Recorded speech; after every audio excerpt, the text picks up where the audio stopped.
Hello, everyone, and welcome along to another episode of Gold and Guest Talk Tottenham, sponsored by NordVPN. I'm Lee Wilmot because Rob Guest is still away. Back tomorrow, I think. I'm pretty sure. I haven't looked at the rotor recently. And I'm joined today by Alasdair Gold, who's had a busy few days, few weeks. But hopefully not too tired today. How are you, Ali? I'm all right. I'm okay. Yes. I hope you're well too. It's been a weird kind of last 4 or 5 days or so. The euphoria of kind of Thursday night and everything that came with that. Getting through to a European final. Came back and we had the press conference right away on Saturday for the Sunday game, which was another Premier League debacle. And then yesterday had a really interesting, insightful day at Hotspur Way because we had, and I know this sounds weird, the Europa League final media day, a good 9-10 days before the actual final. But yeah, it gives us loads to talk about. Very strange week in the life of Tottenham Hotspur, highs and lows and everything in between.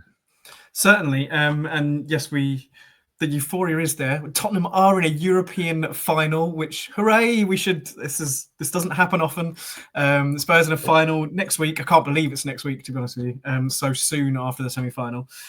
Before we get into the media day, you are a Tottenham fan at heart, but you try to distance a little bit with trying to kind of deal with the club and work with them on a day-to-day basis and kind of be the voice of reason and the voice of the fans. How was last Thursday for you as a Spurs fan? Very cool. Very cool. I mean, Bodo itself was like an amazing place. It was, if you could have picked a kind of a place to have it all happen, it was an incredible place for it to happen. Apart from the stunning backdrop scenery, like a Norwegian town by the sea with a weird kind of extra daylight hours you get there. You also had the fact that the game itself was almost like an FA Cup tie because it's such a small ground, 8,000 capacity, absolutely all behind their team and massively overachieved, done brilliantly in the competition. So it was one of those where the fairy tale definitely was with them if they got through, and Spurs had to kind of come along and be the party poopers, and they did. So yeah, for me, with my reporter's hat on, it was very exciting and obviously frantic and having to sort out all logistics for the final that was going to be very quickly coming around the corner. And as a fan, the weird aspect of that night for me was how calm it all was and how there was no panicking or worrying. Spurs were... It's just ridiculous, the difference in the team. I know it's the players, obviously, the personnel is so different. I know someone showed me some stats earlier from when Spurs have their first choice back four, how few games they lose with that back four in there. And it does make a difference. There was at no point on Thursday night did I actually think Spurs were going to chuck it away. And that's weird when we've seen a season where Spurs are currently 17th in the table with a record 20 Premier League defeats.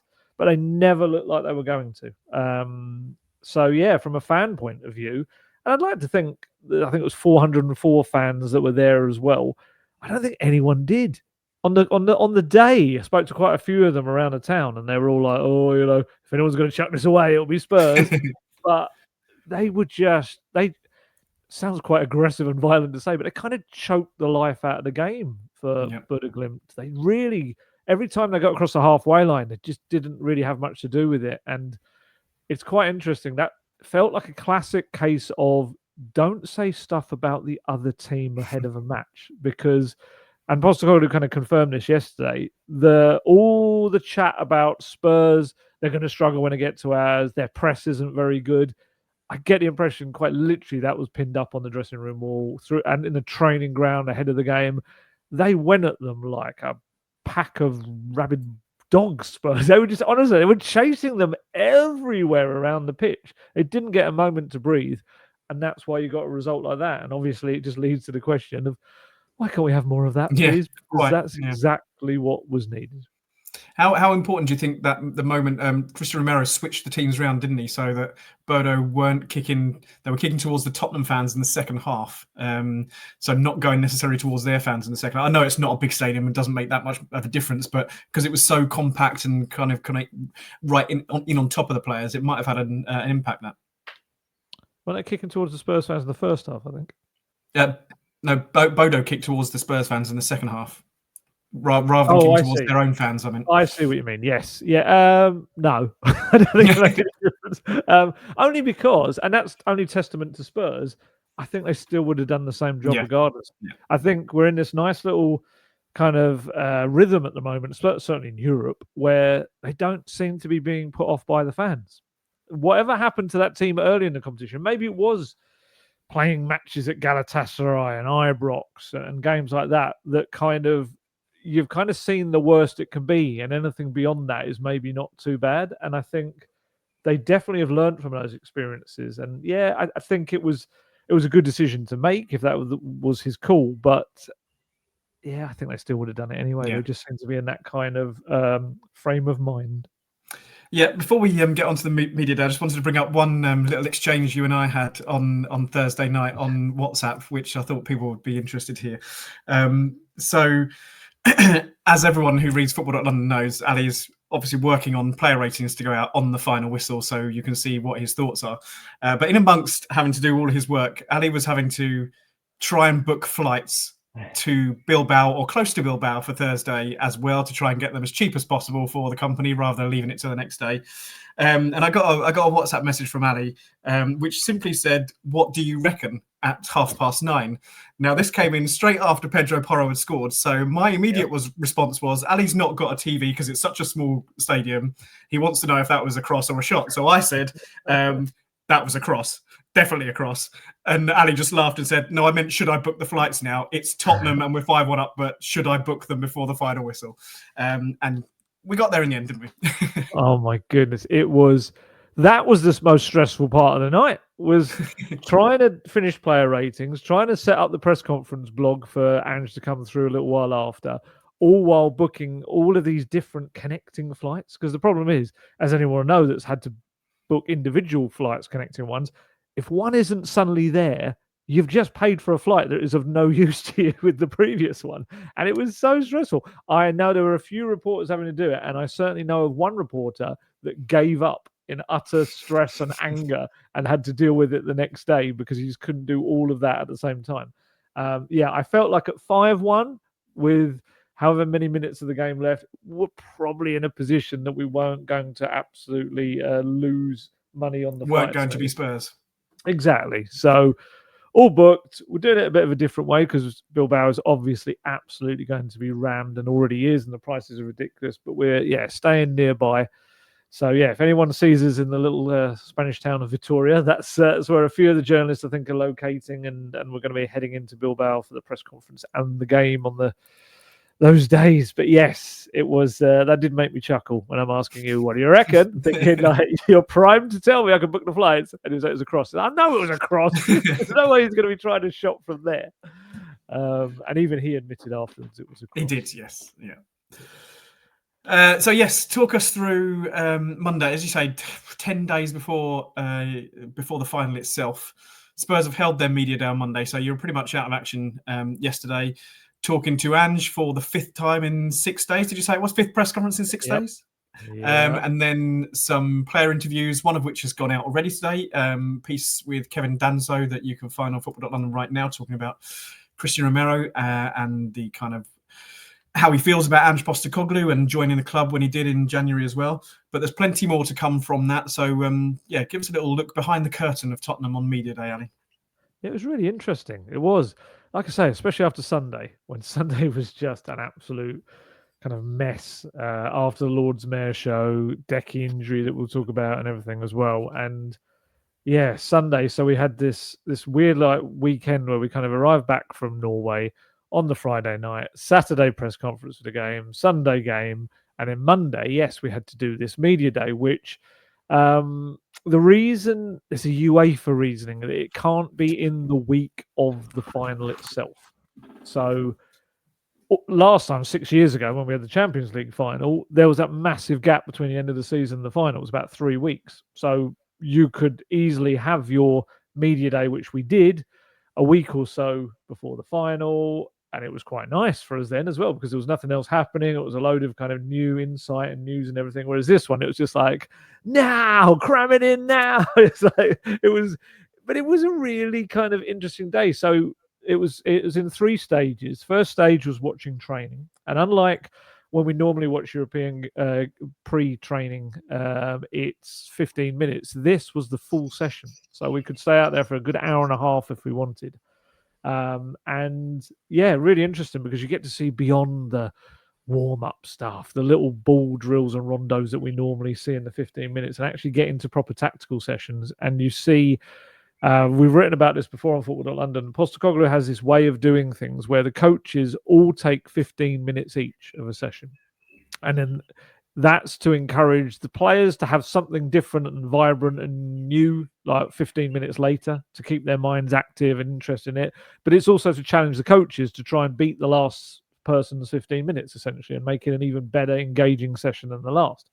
So we got to see that. We saw Matty Wells do one, and we saw Ryan Mason do one as well. During the Ryan Mason one, we had a little bit of an incident right in front of where I was standing and filming it at that exact moment.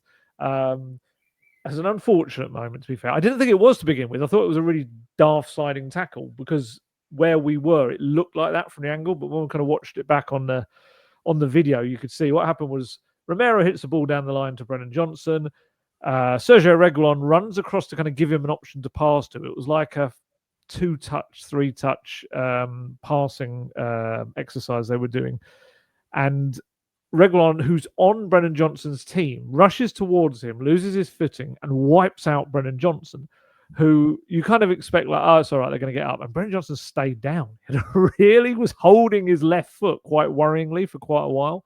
And then when he did get up, he was quite kind of walking gingerly on it. It took him a while to get back in the session. And then you had everyone winding up Reguilon. Someone shouted, "Red card, Reggie," from one of the players. Romero was just going, "Reggie, Reggie," at him and saying something in Spanish that I couldn't understand. And yeah, we kind of thought disaster had struck in classic Tottenham style. But thankfully, he was okay. And actually, Postecoglou joked about it in the press conference afterwards, because that was the next stage. Was, yes, like you say, the 5th press conference in 6 days, which, to be fair, we kind of were going into it thinking, what do we ask? We've asked every single possible question under the sun. Because that's the thing. Sometimes we get people saying, why don't you ask this? Why don't you ask that? I promise you we have. We have. You just haven't seen every press conference like we've been in. But we came up with some kind of little bits and pieces that were quite interesting. And yeah, one thing that some person asked, I can't remember who it was now. It might be Matt Barlow from the Mail. Someone asked him about pre-2019 Champions League final. I don't know if you remember this. Do you remember Poch had them like a team bonding thing, walking across hot coals and putting arrowheads to their necks and things like that? And so that was put to Ange, and he was like, seriously? Do you think I'd do anything that could possibly cause more injuries? Literally, we've just had Sergio Reguilon slide tackle his own teammate in a training session. It's like, which was a bit harsh, we now know. But yeah, so that was really interesting.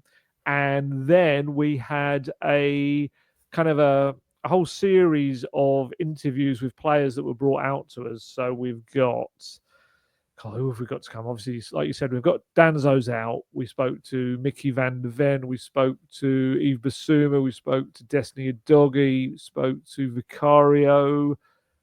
Oh, I feel like there's another couple I'm forgetting about as well. But yeah, plenty of kind of really interesting people, really, with quite good insights into a final or little bits and pieces about their time at the club so far. And actually, we found out afterwards that the Korean media had done a really interesting interview with Sonny in the morning, which we put quotes out from this morning as well. So yeah, really in the sunshine.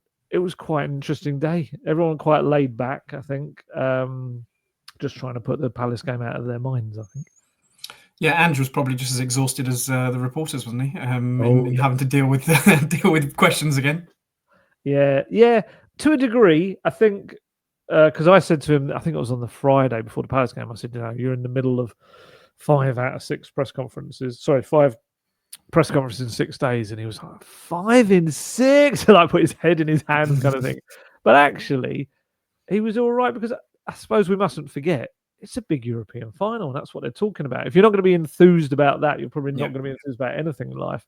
And the same with the players. A lot of these players have not been in a final. Kevin Danso's 26 years old, never played a senior final. His only finals he's played as a kid. So I think they're just all excited to kind of have this opportunity. So yeah, I think that fed into the day as well, and just getting to see a little bit behind the scenes and little things like with a nice moment in training when Postecoglou went and sat. He saw Porro and Bentancur, who the training was split into two groups. Those who'd started on Sunday against Palace were kind of given a restful, kind of almost like a recovery session thing. And the players who hadn't started were put properly through their paces. And he spotted Porro and Bentancur sitting there on the turf, just watching the other players. And he just plonked himself in the middle. And it was so not what you expect from the Ange Postecoglou kind of image. Because obviously in the past, it's been about him not really enjoying small talk and things like that. He sat there for a good 20 minutes chatting away with them. I'd say 15, 20 minutes. And yeah, it just kind of just shows you. It's like, because I've heard some people saying that, oh, yeah, was he just doing it on for show for the cameras because everyone was there? But to be honest, it was quite far away. And from what we've heard from players, that is kind of what he does. That he is probably, and he said himself, I've probably mellowed out far more than I was as a young manager. So we had that. A lot of little things you spot, like I spotted Lucas Berval, Radu Dragusin, and Anton Kinski just having a little walk around the training ground. Just kind of saw them in a distance. I was completely forgot to see whether Bergvall was in a protective boot or not, which really annoys me. What I was going to ask you next. Could you tell anyone if that was the case or not? The only thing I would say, he seemed to be moving reasonably quickly, which might suggest he wasn't in a boot, but then someone else told me that they saw him at the game on Sunday and he was wearing a boot. That was a fan. So maybe he was still in it. But yeah, I saw them.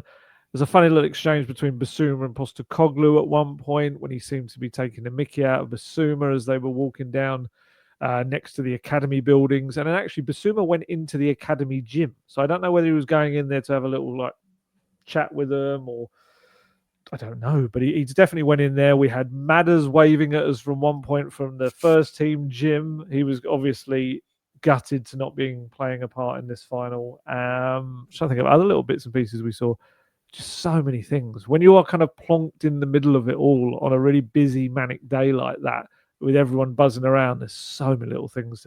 Someone like me, I love kind of observing these little things that go on. And yeah, this is my like spidey senses were tingling. I was just looking in every direction. Oh wow, look, it's Lucas. Oh wow, there's Radu. What's Ange doing with Bissouma and stuff? It was definitely a much better day than the one that preceded it. Well, the fact that how many years you've been in the job and being a journalist and you still get that excitement kind of speaks volumes, I think. So I was going to ask, you've spoken to some of the players, obviously. Do you get that feeling of excitement from them? Obviously, the Premier League campaign has been atrocious, and we'll talk a little bit about a Sunday shortly. We'll get the positives out of the way before we get into the negative, shall we? Yeah. But do you get that sense of excitement from the players that they're really ready for this next Wednesday? 100%. It's what the season's geared towards, isn't it? We can see that every European game has been the focus. The Premier League games have been about giving players minutes. That's what it is. So they know they're all primed for this. I mean, it's one of those where the pressure now is on to make that worth it. You have to win it at the end of it all. And, whether the team they're able to put out allows them to do that is a whole other thing. But certainly the players seem to be really locked in and focused on this. And I know there's a game to come against Villa in the middle of that. But they're kind of absolutely ready for it. And I mean, as the Danso interview showed, that he's probably not going to start the game unless something horrible happens to, Romero or maybe Van de Ven, although I think Ben Davies has maybe pushed himself a little bit ahead for that left-sided spot. He just wants to play any part. He said, even if I'm sitting there on the bench for 90 minutes cheering them on, I'll be there and I'll do that to my absolute maximum. Because Ange has been telling them, and he said this, people pick this up in his speech after the game in Norway in the dressing room, that, he's been telling them constantly this season, you're going to be the group that does something special. And he spoke about it in his press conference. He's walked around the stadium and there's amazing photos of Bill Nicholson and the 1984 winning team, the double winning team as well in the 60s, and various other FA Cup winning teams. And he said, but the problem is quite a lot of the photos are in black and white. He said, we need to get a team from now, and I want this team to be the one we're kind of hanging on the wall. And yeah, so they're all kind of excited about, I suppose, creating a bit of history. 41 years since the last European trophy. So, yeah, you could definitely feel a buzz around the place, which is weird after a particularly rubbish defeat the previous day. But I guess a lot of those players weren't involved in that defeat. They've kind of just almost been kept in this Europa bubble. And maybe that'll help them. I still think the Villa game, we're going to have to see a bit of a blend of players. So that'll be a bit different. But yeah, there was a real excitement around the place, and yeah, it wasn't as manic and crazy as the Champions League final was. Understandably, I remember the media to that day for that being so many different organisations, whereas this was a little bit of a quieter affair, but with all the main people still there. But yeah, the players, they just wanted to talk about winning a trophy because that's what we all hope will happen. Yeah, that was you mentioned it there. That was one of the things that struck me from Ange's press conference yesterday, was that talking about the black and white photos around the stadium, and that kind of the sense of Spurs have been kind of this forgotten about giant for far too long now, and someone needs to step up and win a trophy somewhere along the line and show the rest of them, we are still here, guys. we're still relevant, and we're still a team that can go and win things, even though we may not have shown it in the last few years. Well, that's it, isn't it? It's like you have sleeping giants. Spurs have kind of been in like a coma or hibernation, haven't they, for just like decades? Yes, there's been the odd League Cup, but let's be honest. You know, you'd trade League Cups in for a European trophy kind of any day, and yeah, it's just something that he spoke about, a turning point. He feels like it's actually quite interesting because you've got to sometimes point out that managers speak so much they are going to contradict themselves at times. And we did say this after the press conference. A few of us journalists were saying earlier in the season, Ange was kind of making the point that a trophy's great, and this is what Pochettino used to say: a trophy's great, but you kind of got to build it on some foundation as well. And now it's very much at the end of the season, this trophy could change everything. And it's like, okay. I definitely think it could be a huge building block for the club, because if they could win it, and obviously the Champions League that comes with it and everything as well. But yeah, we know that regardless of what happens on May the 21st, there's got to be a lot of major surgery going on in the summer at that club, sorting a fair few things out, and the squad. But yeah, I do think it would be a huge thing for the fans. The fans deserve something after this season. They absolutely do. Yeah, I do want to touch on that surgery this summer, because there was something else that Ange said in the press conference yesterday that I did write a story on football.london yesterday. But we're about halfway through the podcast, so do you want to just talk us through the benefits of using our sponsors NordVPN before we get into other matters? Absolutely. I did use Nord out in Norway. Good to hear. Yeah. And yeah, very helpful, because as you say, we didn't have monitors, so I was using them to help me get my TNT Sports subscription back home to be able to watch stuff and check it back. And yeah, I used it for loads of stuff actually out there, especially there were a few times I had to use public Wi-Fi, and you can use Nord to help you a little bit with security when you're using public Wi-Fi to stop people taking things off your phone. And if you're not aware, NordVPN is the fastest VPN in the world, and that means no buffering, no lagging, and you can stream your favorite shows from anywhere in the world without your bandwidth throttling. And you can use it for so many things. Like I just said, you can use it to watch stuff from back home when you're abroad, but you could also use it to watch stuff from abroad when you're back home, or you could use it to book things from abroad when you're back home, like train tickets, flights, hotels, whatever you want to do, really. Concerts, you could book anything you want, whatever tickles your fancy. You can use NordVPN to help you do that. And not only all of that, but because of the podcast partnership with Nord, you can get the best discount off your NordVPN plan by going to nordvpn.com/Gold Guest. Our link there will give you 4 extra months on the 2-year plan, and there's no risk with Nord's 30-day money-back guarantee. The link, in case you just missed it there, is in the podcast episode description box. Thank you, Annie. So just that talking about the squad surgery that needs doing in the summer. I wrote a story yesterday, as I say, on one of those quotes from Ange from the press conference yesterday. So I'll read it out here. So he said, I had I've had to change pretty much everything at the club in terms of playing style, in terms of the squad. It's not like I took over a team who finished third and was constantly in that echelon. The year before I took over, we were 8th and we weren't even in Europe. It's not just been, this is the final bit.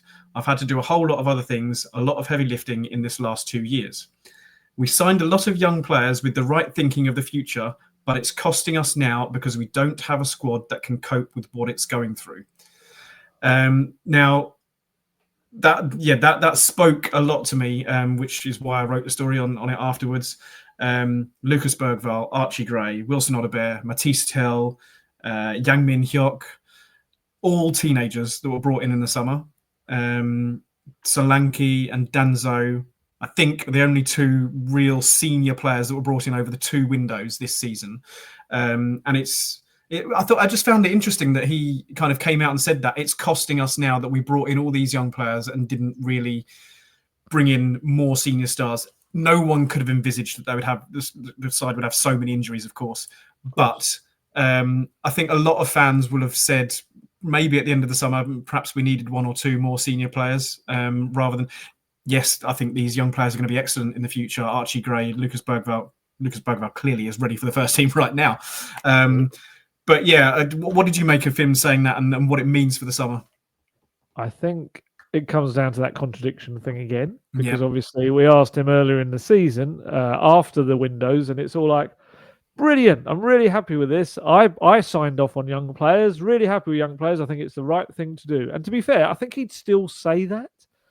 But absolutely, we all said it at the time. It was some fascinating, exciting young players were being brought in, but of course we wanted more senior experience. We kind of said that needed to be a couple more players for the now, and yeah, I think a lot of those young players will be a year on, of course, for next season. But it's little things like, and I know we're going to kind of touch on this when we talk about Palace quickly at the end, but someone like Wilson Odobert, I think, is the best example really going, because Wilson Odobert is an incredibly raw young player. £30 million worth of player, but still, he's a player, and I said this to be, I am being consistent here, straight away, or was it Everton, his debut? I think it was. I remember saying to various people that would listen, very exciting, absolutely nothing at the end of it. Absolutely, that's what needs to be there. And the beauty of a young player is the exciting stuff is the natural stuff. You can train what's at the end of it into them. So that's great. But unfortunately, the difference is that takes time. So instead, if you're signing a Neto or an Eze or someone like that, they're there, they're ready, they're going to do the job straight away. So you are kind of instantly investing in someone that is going to be helpful for the now, but not absolutely top notch for the now. I think they're lucky with someone like Lucas Bergvall that his development was just ridiculous. Whereas we can see even with Archie Gray, it's going to take him a little bit longer. Wilson Odobert as well, and obviously Odobert has had injury problems which set him back for a good few months in the middle. But yeah, I think it's there, isn't it, for the summer? You've done the youth stuff. I don't think they'll veer away from that completely. I think they'll still try to sign more young players. I think that is the MO of the club and what they're trying to do. But you can't just have one in the summer like a Solanke. I think you need at least 2 to 3 senior figures coming into that squad, because I think you're going to lose a few senior figures this summer as well. I think there's I'm sure we'll be talking about these in many podcasts to come as it kind of gears up to the transfer window, but I think there'll be quite a few senior heads that might be heading out of the door, or certainly older players. And you're going to have to replace them, but then also you're going to have to add some more, really, because you're just doing like for like then. So yeah, I still think it's been a squad that's been changed hugely if you look at it from where it was, but I still think there's a lot more to do if you're expecting them to compete potentially in the Champions League next season. Yeah, I think anyone would have said at the beginning of the season that Danso should have been signed in the summer rather than January. You lose Van der Ven and Romero then, and you're stuffed, as Spurs were for a couple of months, obviously, until Danso comes in the January transfer window. Palace on Sunday. Dreadful again, which is what we've come to expect in the Premier League this season, and particularly the last few weeks and months, with the focus being solely on the Europa League. How do you assess that? I'll give my thoughts in a minute, which again I did in a story straight afterwards on Sunday. But how did you assess Sunday's match? Well, no, go on. You give us your. I've just chatted for a while. You go for it. Do you know what? So I think I said it to you off camera and earlier on in this week. I know the focus has to be on the Europa League. There's nothing to play for in the Premier League. We're going to finish 16th or 17th, maybe 15th, but it looks like 16th or 17th. Yeah. There was no threat of getting relegated for really at any point this season because the three teams at the bottom were so bad compared to the rest of the league. And we could see that the Europa League was going to be the be all and end all and going for a trophy and trying to fulfill Ange's prophecy of winning the trophy in every single second season that he has at a club. But we're just throwing away matches. And I feel so sorry for the supporters that have already bought tickets and turn up week in, week out to go and watch one shot on target at home. And Crystal Palace are a good side, don't get me wrong, and no disrespect to Crystal Palace. But to go and watch one shot on target from a second string team for one of the most expensive tickets in the Premier League, I think is disgraceful, really, sometimes. But I understand why the club is doing it, and the Europa League means everything. Yeah. It's this weird kind of. There are so many factors, yet it doesn't absolve the blame of some of those performances. And Ange said that afterwards, to be fair. He said if those players were trying to push a case for the final to start, they just didn't. I mean, the only two maybe on the day I'd give some credit for, I thought Matisse Tell again gave everything. I think he's a real kind of hard worker. Set up a decent chance for Son in the second half as well. I'm not saying he was outstanding or anything, but I did feel like he was giving a bit more than other people.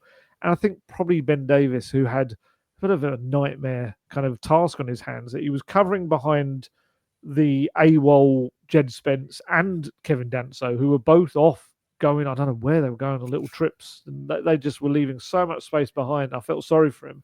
He's constantly looking to either side thinking, where in the world do I have to cover now? So yeah, I think there's an element of that. I do think you've got to take some factors into consideration, of course, like the team arriving back at 4:30 on Friday morning, knowing that you're going to have to play a completely different squad on that day. They didn't train on the Friday. I think some of the non-starters from Thursday night trained later on Friday once they'd slept. And that's obviously a Friday is a training session they normally have ahead of a Sunday game. So throwing off little things like that. Yeah, it just comes back to the whole thing that we've spoken about so many times over the years. Spurs just not having a second 11 that's good enough to compete in a Premier League game, really. Just about managed it at West Ham because West Ham weren't very good.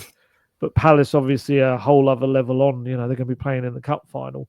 And that was the thing. I did see some unfair comparisons. People saying, "Oh, well, Palace had a final that they're looking forward to as well." It's a bit different. They had a whole week to prepare for this, and this essentially was their warm-up match for the final. Yeah. You know, 6 days to go. Whereas with Spurs, it was very much like, let's chuck out whoever isn't absolutely dead on their feet from playing on an artificial pitch in Norway. But still, so many people said Odegaard didn't stand up for me. Pat Matasar hasn't quite hit the heights he has previously. And again, a young player, what is he, 22 years old? He's still very much working out what he's meant to do and what kind of player he's going to be. But I felt he's, again, a little bit weak sometimes in the midfield. He's not as strong as he should be. Had a massive chance from a lovely Porro cross. He should have headed into the goal. I thought that with him, like I said, Jed Spence had probably one of his worst games in a Spurs shirt. I do feel for him because I think he was a shining light for Spurs during the injury crisis and everything. But it almost felt like when Destiny Udogie came back and played really well in those ever since then, games, I think Jed just, I don't know whether he just let it get to him or whether it just disheartened him or whether he just is going through a bit of a slump. I don't know. With Archie Gray had a very tough day as well. But I would say with Jed, everything was going behind Jed Spence. Absolutely everything. Munoz was constantly getting in behind him. I think both goals came down that flank. One of the disallowed goals came down that flank. I think Munoz hit the bar as well down that flank. Everything was going there. Archie Gray did have a difficult day. Postecoglou said afterwards about some young players he felt are tired now. And I think Archie's probably one of those. And I know that will sound weird to people saying, oh, but why? He's like playing once a week. But the thing is with Archie Gray, don't forget, for 3 straight months, he was playing every 3 days, 90 minutes, 90 minutes, 90 minutes. And that was a kid who's 18, just turned 19. His body's probably got all this accumulated fatigue from all of that football. I think we'll see a much better Archie Gray next season when he's gets a little bit more game time in his favoured position as well. Chucking him in midfield right at the end of the season, I don't think has helped him in any shape or form. But yeah, there's just loads of players. Just loads of players didn't really do the job. And on top of all of that, losing Decky 15 minutes in, I think was huge to the way the team played. You lost all creativity. You lost the ball sticking up top. And I think psychologically, I think it rocked the players a little bit, worried that they were going to lose Kulusevski for longer. Because, yeah, he and the irony is he was only supposed to play 45 minutes. That was the plan, was that he and Bentancur were going to play 45 minutes each, and they couldn't even do that in the end because he had to come off. Yeah, just a mess of a match. But ultimately, yes, we know it's all about next Wednesday. Kind of encapsulated the entire Premier League season, really, didn't it, against Palace on Sunday? Yeah. You mentioned, before we finish, you mentioned Villa there. Friday night had to be moved before the semi-final just to make sure that they were given the same sort of time to prepare as Man United on Wednesday. And thankfully Spurs did reach the final, so it didn't make it a moot point and didn't make all the headlines of, oh, they've moved this game and look, they're not even made it to the final, which I'm sure we would have got from rival fans had we not won on Thursday. It's going to be 2 weeks, well, almost 2 weeks, give a day from that Bodo Glimt second leg till the final next Wednesday. He's got to play at least some of the players he's going to be playing on Wednesday and on Friday night, hasn't he, to put some minutes in their legs? I think he does. I think if there's an injury, everyone will go bananas about it. They'll go absolutely mad. Why did you do this? But like you've just said, you can't leave players with no game time in almost 2 weeks ahead of a major final. We saw it. The final in 2019 was rubbish because both teams hadn't played a game for like 3 weeks. There was no kind of sharpness or rhythm to their teams. And yeah, he needs to. And I think the big decision for him is, does he go with quite a strong side and then change, I don't know, 3 or 4 of them at half time and maybe another one at the 60-minute mark? Or does he do a blend and swap the players, like give one half to 4 or 5 of the starting players for the final, take them off at half time for the other 4 or 5 maybe? What would you do? I don't know. You just kind of put the option in there. I might well go with kind of Romero and Davis to start with, and then bring on Van der Ven at half time for a second half, and Danzo maybe at half, change the centre back pairing at half time, so that each of Romero and Van der Ven have got 45 minutes in their legs. Decky's obviously going to be missing because we don't know what's going to. Even if he's fit, I don't think you would play him on that Friday just to make sure he's ready for Wednesday. So yeah, like you said, Bentancur was only supposed to get 45 minutes against Palace. You'd ideally like to only give him 45 minutes this time. Solanke, it'd be, I think, useful to get. You could probably get 60 minutes out of Solanke against Villa, ready for scary, though. ready for next Wednesday. But then again, you've got Matty Cash to contend with, potentially injuring someone of Spurs, as he likes to do. So, Cash, not Matty Cash. He's like the worst person. There should be an agreement that he's not allowed to play. Yeah. Friday night. It is an interesting one. I don't know which way he'll go. We maybe get a bit more out of him on Thursday. Another very quickly before we go that made me chuckle. It shouldn't have done because it was a rubbish match. But on Sunday, he admitted afterwards he was never going to bring Richarlison and Solanke on. What he didn't seem to have done is tell Richarlison that, because Richarlison would just kept going out to warm up and kept glaring back at the dugout through the game and just say, well, are you calling me? Are you calling me? Are you calling me? And when he eventually was told, no, get back, you're not coming on, he looks so annoyed. And you know what he's like. He has his emotions very close to the surface. And yeah, it's just like, couldn't you have told him he probably wasn't going to come on? And we found out that Dane Scarlett, for anyone that wasn't aware, had a groin problem all season and had surgery. So he's going to be out. They wanted to do that so he's ready to come back into pre-season. And just because we haven't mentioned it, on Decky, painful knee when he got up the next morning, so it's still sore. However, they're still hopeful it's just a knock and that's something that will settle down, but they're going to leave it 24 hours for any swelling to go down and then they can assess it properly.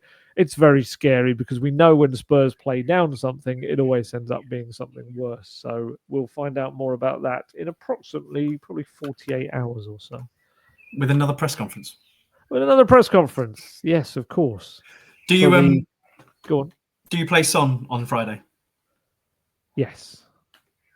Yes, I think you have to. He got about half an hour or so, didn't he, on Sunday? Difficult one for him because he was up front in a team that wasn't creating anything for him other than that tell moment. I think you have to. I think you have to give him the best possible chance to be ready because I know he hasn't had the greatest of seasons in terms of performances. Stats-wise, he's still actually a high number of goal involvements. But I think you need players out there that will scare United, and I think Sonny does that. I think he is a player that has scored in the past against them, has given them problems in the past, and you never know. Having had he missed 7 games, I think it is, with this foot injury, he actually might be refreshed. He might be kind of, he played 43 games up to that point. Maybe he'll come back in a little bit of a better way and be hungry. We know he's hungry. I mean, we mentioned those quotes earlier on. He said he's stayed at this club for so long, really, because he wants to be someone that's achieved something that others haven't, and that's win a trophy there, which was quite nice. And he got a video call from Harry Kane after sending him a text after Harry and Eric Dyer had won the Bundesliga title, and he's hoping that he's able to do something similar, next Wednesday night. So, yeah, I think you'd have to be a pretty hard-hearted Tottenham fan to not want to see Sonny lifting that trophy next Wednesday. That would be incredible. So yeah, I'd love to get maybe an hour in his legs if possible, or at least on Friday night, and then I think he's probably then in the team on merit rather than just the whole Harry Kane, Lucas Moura thing that we had 6 years ago. Yeah. He's the one that's actually going to come face to face with Matty Cash if Cash plays, actually, I suppose. So we'll end the podcast today by saying, please do not injure any of our players, Matty Cash. That's one plea from Alasdair Gold and Lee Wilmot to the Aston Villa player. Because he often listens. He's a big fan of Gold Guest. I think he is, yes, I've heard, yeah. Yes, as Ali said, he's got plenty of player interviews to be pushing out on football.london this week. Really some interesting interviews that we've done at the media day. I'm looking forward myself to the Yves Bissouma one, given the season that he's had. So, keep checking in with football.london for all your latest Tottenham Hotspur news and all the build-up to the big game in Bilbao next Wednesday. To get the best discount off your NordVPN plan, go to nordvpn.com/goldguest. Our link will give you 4 months on the 2-year plan. There's no risk with Nord's 30-day money-back guarantee. The link is in the podcast episode description box.